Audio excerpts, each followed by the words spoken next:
So in this question, a truck driver drove 60 km per hour for 3 hours. Then he stopped for 1 hour and didn't go anywhere. Then he drove 4 more hours at 60 km per hour. What was the driver average speed? So here we have to find the average speed. First he drove 60 km per hour for 3 hours, right?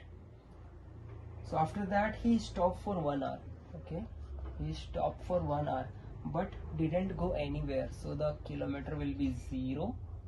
And after that he drove 4 hours in the same speed, 60 km per hour. So we have to find the average speed. So the average speed is total distance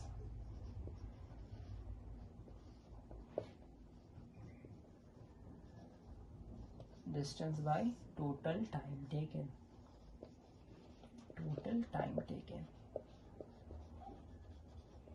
So the total distance here will be 60 into 3, 180, 60 into 4, 240.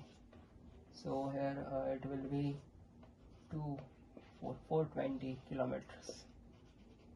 So truck driver traveled 420 kilometers in 8 hours. Here we have 3, 1 and 4, 8. So the answer will be 52.5 km per hour. This is the average speed.